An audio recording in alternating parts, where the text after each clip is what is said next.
when I started my money journey and when I was repaying my money journey, I was doing everything by the book. I was restricting my spend to the extreme.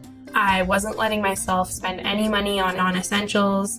I had nothing to enjoy. I was driving to work every single morning, driving home, staying home because I needed to save money, paying my debt, and that was it. That was my entire life. And so I just felt trapped, and it didn't feel good enough. And I was completely struggling with this idea that I'm doing all of this right, and why do I still feel miserable? Hey Journeyers, I have a special guest. All my guests are special, but I've been following this guest for a while now, and I just love her content and her vibe online. It's so creative, and once we start talking, you'll be able to check her out and see what exactly I mean. She's the author of a new book called Financial First Aid. Her name is Alyssa Davies. She's also the founder of Mixed Up Money. She's a content manager for Zolo and has been featured numerous times on award-winning sites and publications. She has an award-winning Canadian personal finance blog, Mixed Up Money. And again, her new book is called Financial First Aid. We're going to talk all about it. So welcome to the podcast, Alyssa. Thanks so much for having me. I'm pumped to be here because, huge fan of yours as well. Oh, thank you. So with your content, your visual elements, right? And I know it's funny starting out the conversation this way, but I do think it matters because there's so much content online about personal finance. And a lot of it looks the same, and I think when you can create strong content, but it's also backed with education, but strong messaging, but then it's visually appealing, that matters, whether, if you're someone's listening that's a business owner or even in the personal finance space. So I'm really curious about how you came up with the concept for your brand and how you thought through kind of the visual elements. And if you want, tell everyone where they can find your Instagram so they can see how pretty it is. Absolutely. My Instagram is @mixedupmoney. I'm on everywhere at mixedupmoney, so easy to find. But the illustrations, it was kind of a fluke, to be honest. I sat down in 2020 right after the pandemic had started, and I hadn't been on Instagram very much at that point. I was really focused on Twitter, and I was you can only do one thing at a time. I don't have the time for this. And then I started to fall back in love with Instagram, and I realized that mostly every influencer or financial account that you found on there was all the face of someone. And that was intimidating to me. It made me feel uncomfortable. And so I was how can I still put myself out there but remove that discomfort? And so I just started doodling on my iPad. And wow, they started out rough. They were stick figures. And then I started to spend hours every single night watching YouTube videos and learning how to draw. And then I bought all of the equipment to do it. And I fell in love with it. And so did everyone else. Oh my gosh. Wait, so did you know how to draw? You must have had an artistic background. Did you? Or not at all. I was terrible at art. Musical background, so I was I can make this work. And I've learned a ton. There are so many great tutorials, so that was definitely helpful.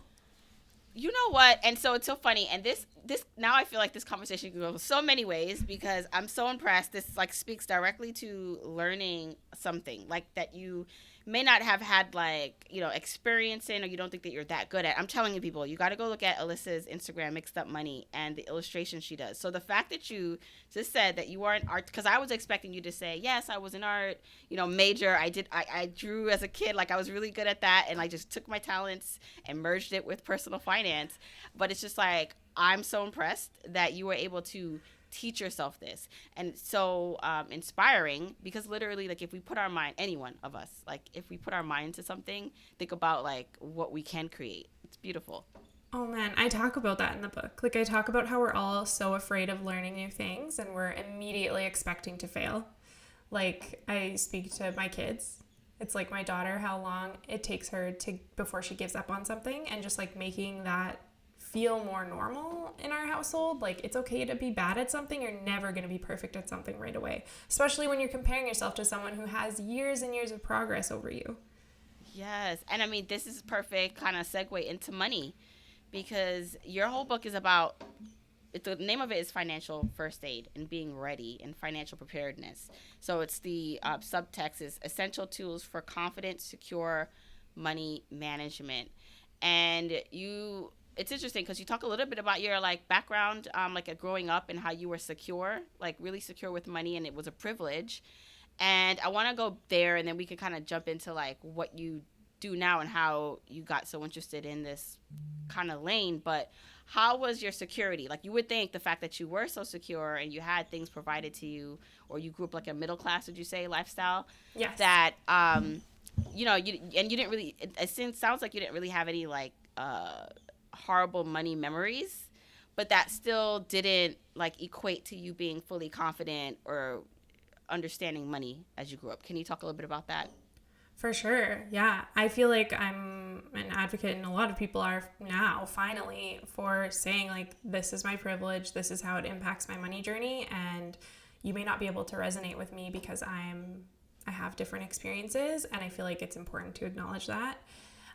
But yeah, I grew up in like a normal in air quotes household, and I didn't worry about money, but at the same time, we never spoke about money. And so when I finally went out on my own and wanted to be independent, I realized really quickly that I had no idea what things actually cost, how to actually manage my money, and I was just living my life as if I had all of the same foundational tools that my parents had, which you absolutely do not when you first go out on your own. I was just filling out my credit card, living in the moment, not thinking about my future at all. And I quickly got into the living paycheck to paycheck cycle, unable to pay my bills, amassing a bunch of consumer debt. And it was the first time I'd experienced any sort of scarcity. And I had so much shame that I didn't want to ask for help. And I didn't feel like that was okay to ask for help because I shouldn't be in that position. Yeah, and I do feel there are so many people who grow up, in poverty, or who have the memories of money. Like, it's distinct, it stands out, it becomes like their origin story when they're talking about like their financial journey. And then there are so many other people where money was like in the background. It wasn't a big conversation, and so I almost feel like they don't feel like they have like an equal kind of, I don't know, right to the problems that they are incurring. Like, granted, maybe, yes, they maybe grew up more privileged if they never had to worry about money. But I just feel like there's almost like a hero's journey for everyone when it comes to money. Even if you do grow up with it or have a lot of it, because there's still like this coming to terms moment about how you deal with it, the shame with it, managing it properly, all these things. So I just feel like so many people, more than we know, can probably relate to your story of, yeah, we had money was not really discussed, but we were okay, but I really didn't understand it, and that's what got me in trouble as I got older. Mm-hmm. Yeah, I wish that it was more spoken about, and not that it's not spoken about, but more in a comfortable way so that everyone feels like they have a part to play.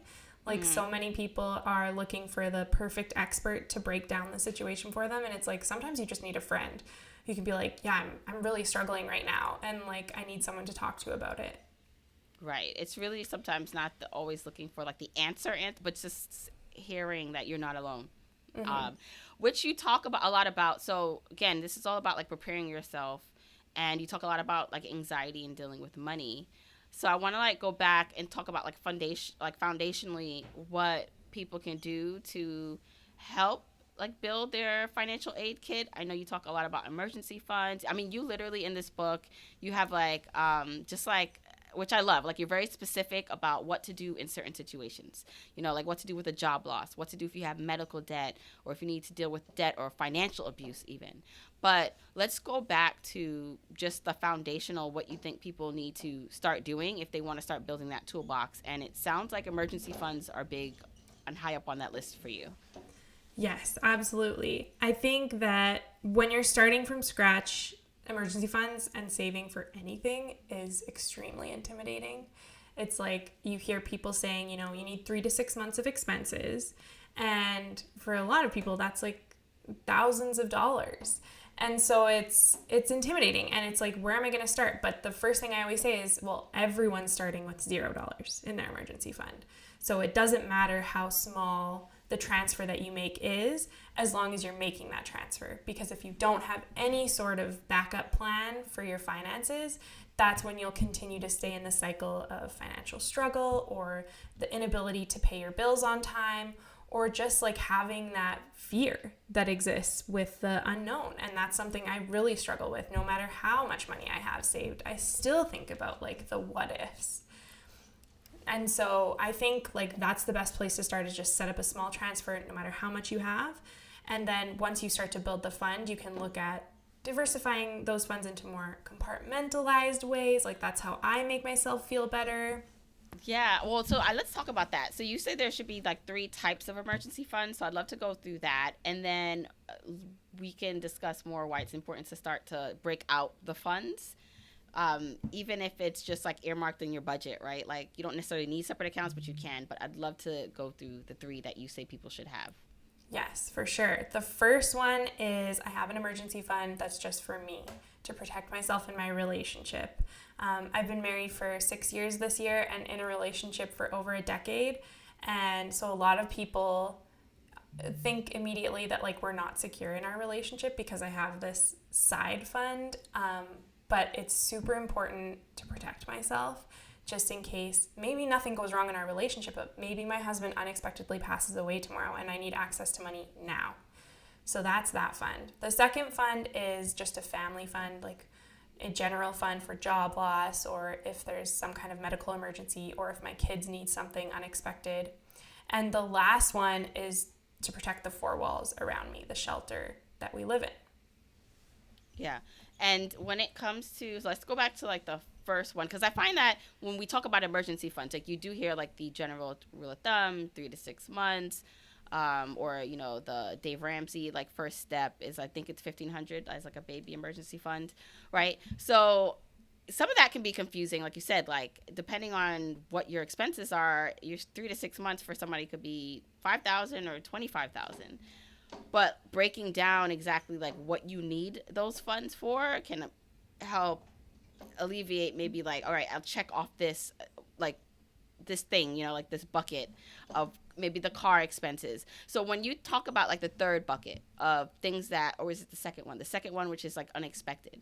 When you think about like car emergencies, are you placing car emergencies in that fund? How are you thinking about that and saving towards that on a monthly basis? Yes, that fund is for pretty much any emergency that can happen, but it's still like, I consider them more like planned expenses. You know those things will inevitably happen. Like your car will probably break down if it's older, or you might lose your job if we're experiencing a pandemic or a recession. Yeah. So those accounts I keep a flat rate in, but anytime I spend that money or spend any of that money, I replenish it just by doing like a $20 transfer a week. I never do more than that. Like it takes time to build your funds, and I think it's perfectly okay to take time to do it. So that's just kind of how I use that one. But my other ones, like the house one, that's a constant contributing account. Like I'm always putting money in there because I do spend money every single year. And some years I'll spend less than others. Right. So for example, someone's listening to this and they're like, well, I definitely don't have like those 3 buckets, or I have just a large chunk of money or some sort of money. How do they go about now thinking about how much they need to put into that? So for the emergency fund for yourself, is there a rule of thumb that you use for that? Like how much money you need if you have to be on your own? Like what does that look like? For me, it's more so about like covering 1 month of expenses. It's just like if I needed to get by, if yes, my husband passed away and I couldn't access our accounts, because a lot of us don't realize that if we're not the primary on our credit card, we might not be able to use that account without them, or just different issues like that. So that's just 1 month expenses. But other people might feel differently. Like maybe you are in a situation where you're experiencing domestic violence and you just need an escape plan, or you just want that feeling of security if you've experienced domestic violence in the past. Then I think it would be good to even just save like enough for a hotel room for a week or a couple nights, so that you can leave whenever you need to leave and have a safe place to go. So there's many different options for like how much. And I never want people to feel like they're leaving too much money on the sidelines, because that's not a good thing to do with your money either. So it's kind of just measuring, you know, like what's your risk tolerance? What would make you feel comfortable? Like what amount makes you feel a little bit less butterflies in your stomach? Yeah, and so that's bucket one, and that makes total sense. And then in bucket two, like for cars, for example, like I always say, like the unexpected, expected things that happen. Like something is going to happen to your car unless it's under warranty, or you know it's taken care of by a lease if you have that. But you know, there's oil changes, there's tires, there's brakes eventually. So consistently, like adding and baking that into your budget, like finding a number, right? Like I think the typical, and I say rule of thumb, but it's just a sample, is like $75 per car, which probably is, you can be upped or lowered depending on the type of car you have. But you know, that's something that we do every month. It's like, since we have 2 cars, $150 goes into our car maintenance fund or car sinking fund. Yes. Now it's not in a separate account. So I think that's also what trips people up. Like to me, the first bucket you just talked about, protecting yourself, should be in a separate account, like away from everyone, because that is where you need to go if you need to help yourself. The things like car funds or home funds, where do you put that? Do you put it in your general savings account? Is that a separate savings account, or do you just earmark it with a budget? I have all of the like car, job loss, and family emergencies in one high interest savings account. It is that more traditional account that's like 3 months of expenses. That's comfortable for us. We have dual income, so like it's really unlikely in my mind that we would both lose our job at the same time. So that's our amount there. But yes, the house one, that's completely separate, mostly because we do so much maintenance. And that is just like an additional cost. So it's kind of like a sinking fund, like you mentioned. We're constantly putting money into that account for those unexpected but planned expenses. Right. And I do want to clarify, because maybe when I say budget, like even though, like, let's just say you have $10,000 in a high yield savings account for just things that come up, right? Like your emergency fund. When I say it's allocated or budgeted out, that means like you're keeping track of via a spreadsheet or a budgeting app. Like it's showing what's allocated to that 10,000. Like it may be just easier to say, oh, I just have 10,000. So anything that comes up, I'll just take care of it from that fund. But I know for me, and we could talk about like just how people are different and what helps anxiety with money, is that I know 1,000 of that is for the car. And I know like 2,000 of that is for another, you know, the house, or 3,000 of that is for the house. So that way when I spend money on the car, I'm deducting it and kind of like tracking it. And so that's what I mean when I say like allocating it via a budget. Like it doesn't necessarily have to be all like 10 different savings accounts for each different fund, but you can tag it, right? You can mark it in a spreadsheet or in your budgeting app. Yeah, I love that. I'm the exact same way. The compartmentalizing, like I need to label my money so I know why I'm spending it. Because if I don't know why, then I have this anxiety of like, well, I shouldn't be spending it then, because this isn't really an emergency. And so like it's giving yourself the permission to spend that money too. Right, because you know, like this was earmarked for this. This is the exact reason why I need to use it, and then you don't feel bad about it, or you know, not that you don't feel bad, but at least it's yeah, exactly. Right, there's always something. Well, you know, so that's the thing.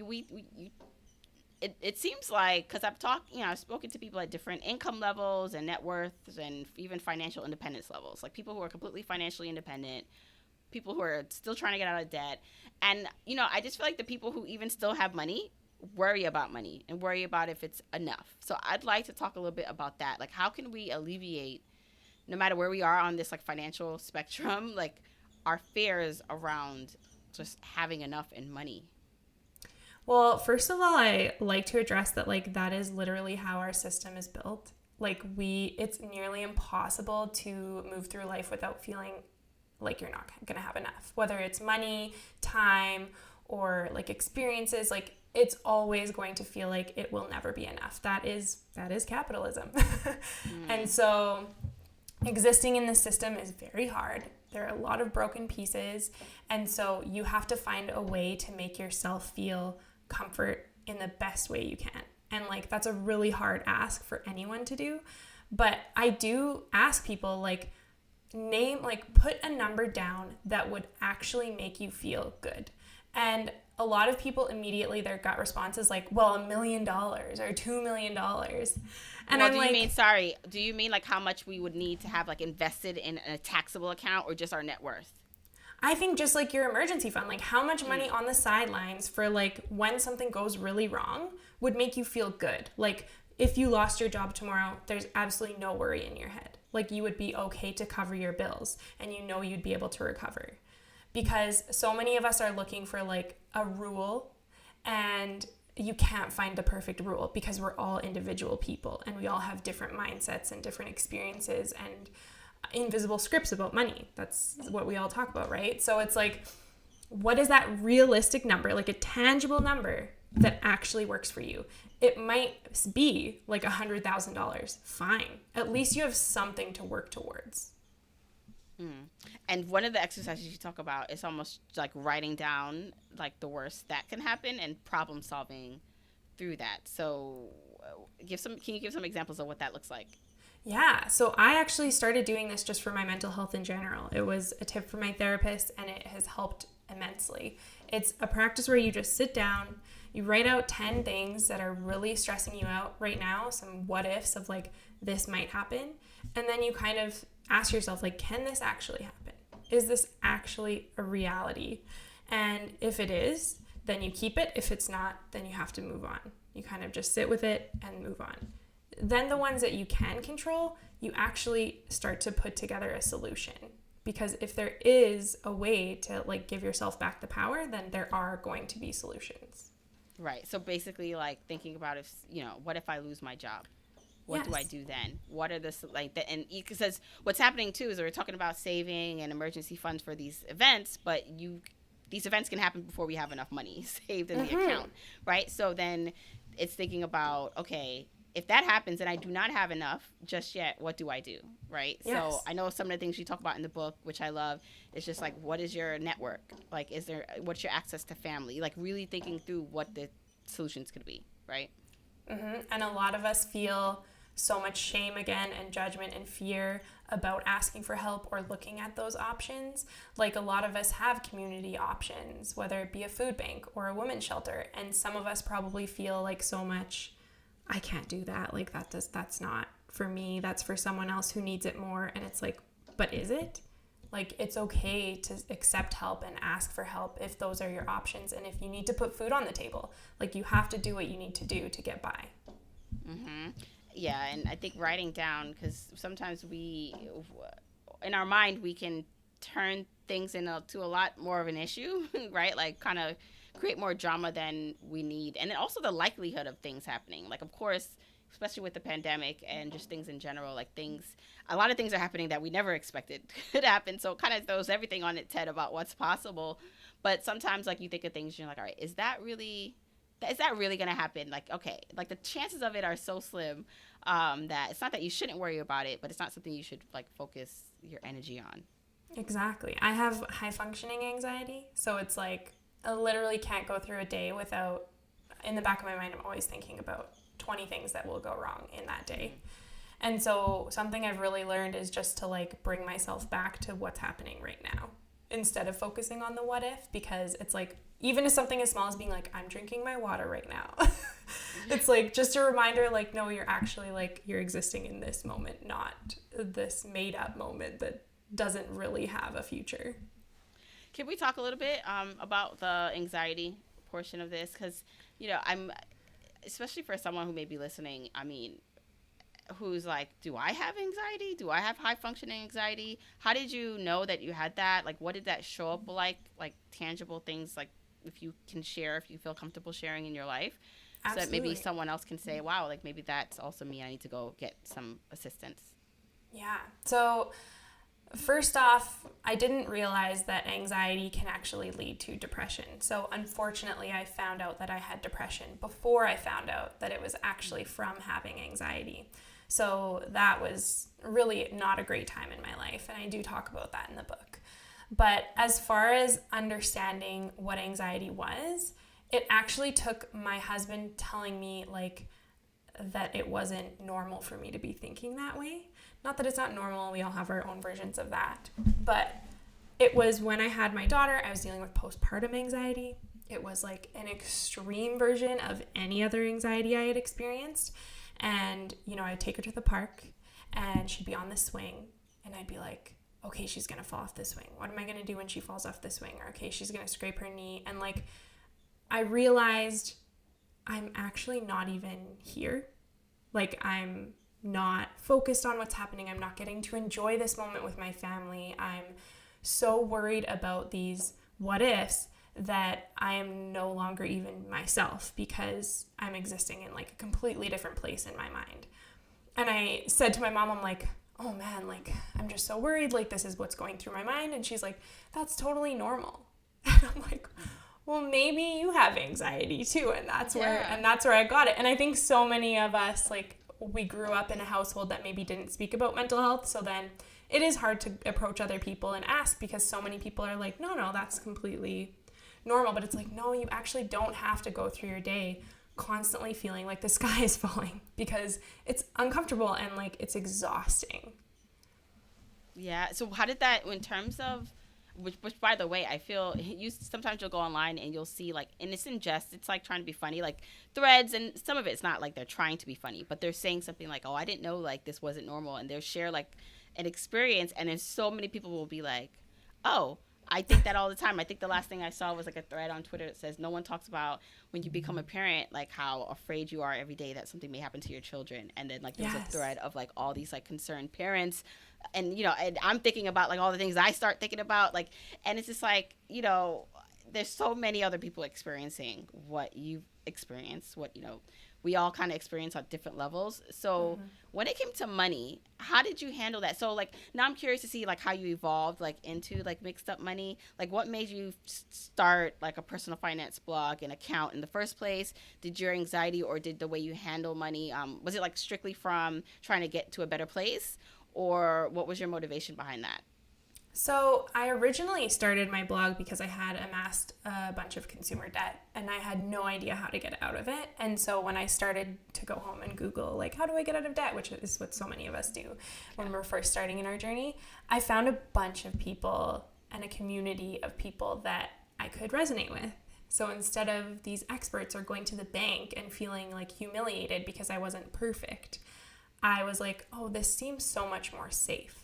And how hard is it for people to find safety in any part of their life? And so like that meant the world to me, and I just started writing about money to hold myself accountable, but it grew into this community of people that are either where I used to be or are much like light years ahead of me, and I think it's really cool to see different experiences around money. But the funny thing is not funny. Depression's not funny. But I actually started to experience depression because I think when I started my money journey and when I was repaying my money journey, I was doing everything by the book. I was restricting my spend to the extreme. I wasn't letting myself spend any money on non-essentials. I had nothing to enjoy. I was driving to work every single morning, driving home, staying home because I needed to save money, paying my debt, and that was it. That was my entire life. And so like I just felt trapped, even though I was doing everything I was supposed to be doing. Like I had the job, I was paying my bills, I was saving for retirement, I was paying off my debt, and it didn't feel good enough. And I was like completely struggling with this idea that like I'm doing all of this right, and why do I still feel miserable? And so I've really learned a lot about what I would change in my experience, and I'm trying to provide those solutions to other people who are where I used to be now. That is such a, you know, this is what it means like to be in the thick of it, like in the journey, because so much of it is surface level. Like we talk about, okay, you paid off debt and you stop going out to eat, or, you know, you cut this out your budget, and then like we move on to like the next segment, right, or part of the question. But it's really like, how did you feel? Like some people are fine, like they actually enjoy kind of like the struggle, which is like fine, like, you know, and spending less and the restrictive nature of it. It's like almost like a competition or game with themselves. Yes. But I found that for me, like I found it to be like, you know, just not something I wanted to keep up, and I had to like change the way I looked at money and spent money. But so many people, we don't talk about like how it's not fun, or it doesn't feel good. And so what for you would you have changed looking back, and would you have sacrificed the length of time it took you? Because sometimes it's kind of like, well, I'm like, if you got out of debt by doing that and it feels so good to be out of debt, would you then have said to yourself, you know what, if I would still be in debt now, but and it would take me longer to do it, but I'd be more happy, I would take that other route. So what would you have done differently? First off, I totally agree. I think it's like everything we do with our money is invisible. Like no one else gets to see the progress we make. So it's like it's completely internalized celebrating and like excitement. And so it doesn't feel as good as we maybe hope it does, because there's just not space to do that with your loved ones. Not in every like community. I wish it was more acceptable. And like, I think we're getting there, but I don't know if like I felt good about the time it took me. I'm like happy it took me less than a year to pay off my debt. How much debt was it? It was $15,000 of consumer debt, and I had some student loans as well. So it wasn't extreme compared to other people. And so I only took 10 months, and I only had to stop living my life the way that I wanted to live my life for 1 year.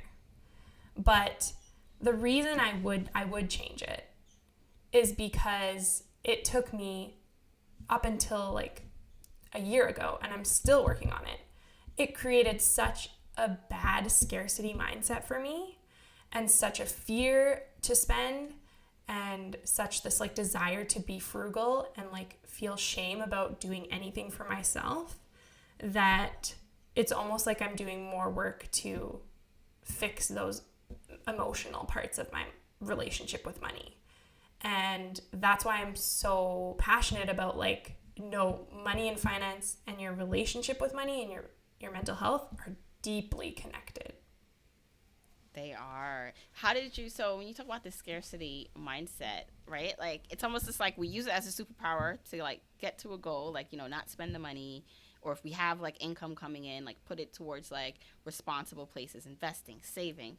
And then, so how did you come out of, or how are you still dealing with spending money in a responsible way, or in a way, let's take out responsible, because even sometimes using that word, because it's so, subjective, what I think is responsible, or you feel judgment, because what if, I don't want to be responsible. What if I just want to be careless with my money? Yeah. Like, I just feel like sometimes, like, can there be some of that? And like, so, all right, for me right now, depending on when this comes out, like, we're spending a lot of money right now because we're renovating our basement. We just booked our 10-year wedding anniversary trip. It's like the most money we spent on a trip. And my husband and I looking at but like my husband and I are looking at each other like, can we do this? Like, and there is a part of me that's just like, of course you could have used this.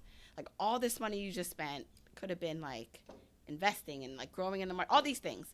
And me, like, I know that we'll be okay. Like, we have enough money to cover things. We, going through like the list of what could go wrong, we have enough money to like pay for things still, and we're okay. We have all those things, but it still doesn't alleviate like this thought of, wait, who am I to be spending all this money on these things? So I'd love to hear how you're working through like spending money. Like, how does someone not get rid of the scarcity like mindset? Is there a way to use it in a positive way? Is there a way to where you're not going too overboard? Because what if you say, all right, it's all about abundance, money flows to me, I'll get the money tomorrow, but then it's like it's easy to kind of teeter to a not so great place there too. Yeah, finding balance is so hard. And I don't even know if it's possible to find complete balance in life, but I'm like, it really started to shift for me when I became a mom, because like, it's so hard to like treat yourself when you're a mom. It's like you constantly feel guilt. I had read a book, it's called Burnout, and they talk about human giver syndrome, which is like where women are basically, we grow up knowing that we are supposed to give our entire selves to everyone else. Like, we are supposed to be the caretakers and be the one that provides in like domestic labor. And so I like read that book and I was like, this is alarming. Like, this is totally how I live my life. And like, it's definitely connected to the scarcity mindset of like, well, if I spend money on myself, like I won't have enough for my kids, and like, they're so important. Like, I need to put them first. And so what I've really learned just in the last like 10 months is I've given myself permission to be selfish. Like just saying, I love this. Like I love spending money on coffee. Not even the coffee. It's more just like the going out, grabbing a coffee, having something to hold. Like it's just it's an experience for me. And like it makes me feel happy like every like 3 times a week. And so I don't budget for that anymore. I'm just like, I can spend as much as I want on coffee because like I've done the math years like back and it's only ever amounted to 1% of my entire budget, which is like nothing in the grand scheme of things when it makes me happy. So I'm like finding small things like that to say, I don't need to track every penny if it makes me happy, and I'm going to be selfish in this moment and do something for just me.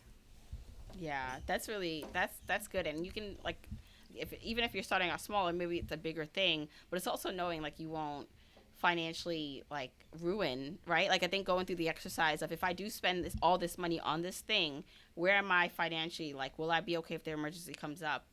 Like if you go for that coffee, if you decided that you wanted to go 4 times instead of the 3rd time, like, will it be so bad like to just enjoy yourself? And just like you said, it took you so long to come out of to rectify or to work through the damage that 1 year of restrictiveness did. It's like that's what we need to consider when we talk about like it's not just spending $10 on a latte, and we shouldn't do that. It's like what is the return on spending that money? It's not just the latte, of course that can taste really good too, but it's getting out of the house. It's like getting fresh air. It's maybe going for the walk. It's like it's the ripple effects of that matter so much more than just the $10 or the money. Exactly. You can invest in the stock market, but you can also invest in yourself and like your life that you're living right now. I don't know if you've read Die with Zero yet. Have you? Yes, he was on the podcast. Yeah. I loved it. I did a whole episode on it. Yeah. Well, if anyone's listening that hasn't read it, like that book completely changed my life and like highly recommend. Same. Well, it's part of the reason I was just like, let's just do it. Yeah. Because you do realize at some point, especially, I find myself in a privileged position, and I always like to say that. I acknowledge it. I don't understand why so many people don't want to acknowledge it when they're privileged, like in terms of currently the way that our finances are set up and what we can afford to do. And so, and I love that in the book, and I think in general, which is why personal finance, it can rub people the wrong way because like people are not being upfront about like maybe who it's for that they're speaking to. So I think a lot of the personal finance content or things, the people that are creating things, like it's not necessarily for like this like super poor or people who are really like underprivileged, and like it's systemic, right? Like you can't just like budget your way out of it. Right, you can't budget your way out of it. You can't mantra your way out of certain things, right? But for a certain level where like you do have the income, but you can do more and you can live a life if you just took more control. I think there's a lot of that going on, and I find that for a lot of people, like you're kind of listening to not the wrong financial advice, but like you have to be really aware of who it's coming from or like what the intention is. And so some people may find that they're actually over saving, right? Like, and they're over investing, and then they're not enjoying like what they're working so hard for. Yes, I totally agree. And I think like I say that all the time, like I might be the right person for you to listen to right now, but that doesn't mean I'll be the right person forever, because if we're both growing apart and in different directions and you're making tons of money and I'm still like at my average income, then what's the point? Like we're not connecting in the way that we used to. And like there are enough people in the space now that you don't have to only go to one person for advice. Right. Now, I'd love to talk about how you're balancing like your full-time job. So you're working full-time, right? You wrote a book. So I'm in the middle of writing my book, and I'm like, oh my goodness, like it's crazy. It's so hard. It's so hard, and you have kids. Oh my gosh. And so how are you balancing that? Like your employer, I'm assuming, because you had them in your bio, is fine with all of this. Yes. I know I had to hide my like. I never talked about it when I was working full time because I just knew I'd have to like ask for permission for things, and I didn't want to do that. So for the people who are just like, well, I have a job and it'd be great to have a job and still be able to do my side thing to write a book or do what Alyssa's doing. How did you navigate that? Was that by accident? Like you just happened to work for a company that got it, or what's that balance like? I actually landed the job that I have right now through my blog. They found me, and it just happened to be the perfect fit. Like I had the correct education. We both wanted the same things. We had mutual goals. And so it's like an amazing company, and I love working for them. And so like I'm very fortunate in that regard. And when it comes to having mixed up money, I refuse to call it a side hustle anymore. This is the first year I actually incorporated as a business, and so I'm not letting myself call it a side hustle this year. But when it was a side hustle, when I started, I had much less responsibility. I had no kids and I didn't own a home, so it was just me and my partner at the time, and we just like had endless amounts of time to spend on projects and passions, and that's what I did. And so it takes a lot of time to build up a blog, as you know, or like any kind of business. And so like I originally didn't think it would grow to be what it is today. I was just doing it for fun. And now that I'm where I am today, I'm so thankful I started before I had all of these obligations in life, because it is very hard to balance. And like I said earlier in the podcast, like I don't think balance is even possible for parents. Like I am very thankful because I have a good community, a solid network. My husband is extremely supportive, and he picks up a lot of the slack in our household. And so those are things that like I wouldn't be able to do the stuff that I do if I didn't have a community of people backing me up and cheering me on, and if I hadn't started at the right time in my life. Yeah, well, so I'm curious what you did before the full, like, you got your job. Was it in the same industry? And what did you go to school for? Did it translate to what you did out of college? Yeah, so I went to school for communications and journalism. So I majored in both of those areas, and I had worked in just marketing for the years prior to that in like one awful toxic workplace that I speak about in the book, and then another really amazing company where I had like such an incredible boss and mentor. And then it was Zolo. Like I've not job hopped as much as other people have, because I am someone, again, who's super anxious and loves comfort. And so like those are things that I value as much as some other people do. Like I love stability and I love permanence. Yeah. Well, so I'm curious so your decision to take a full-time job, or to like, and again, it's just really super cool that you were just following your interests. You wanted to be accountable. You created a blog, but you got a job that's perfect and fits right in because you put yourself out there online, right? And so it's like a perfect fit.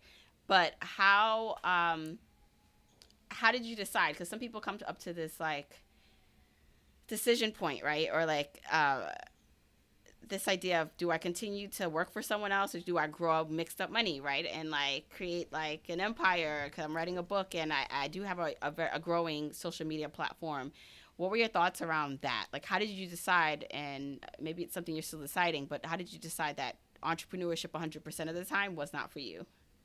For me, it's purely financial. Like I am so obsessed with having benefits, and like again, that stability piece that like so many people, when they leave their job to go pursue their side hustle as a full-time career, they're like, it's okay, like it's gonna be risky and like we'll figure it out, and like the roller coaster income. Like I don't feel comfortable doing that because I have kids and I have a house, and like my husband's on parental leave right now, so like I'm the sole income earner for our family.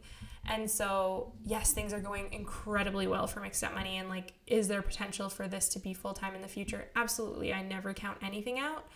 But right now it's like, this makes sense for my life and my lifestyle, and I think that's perfectly okay if you aren't comfortable like going off and doing your own thing, because that is such a common theme we're seeing right now in a lot of like influencer accounts. Yeah, and I just am saying, like, if you can find and create a career or job, and it depends on yourself, everyone's situation is different, that you actually love, like I always say, entrepreneurship is not for everyone, because I did take the leap, but I definitely would have thought about this differently if, thank God my husband has the benefits, so that's not something we had to worry about. That's a privilege. I think, but we did have a mortgage, we did have kids, like I had just given birth to my third child, but it just felt like, and feels like, at like the unsaid things, or people are saying it, but people are more attracted to like the the glitz of it and all the money that you could potentially make.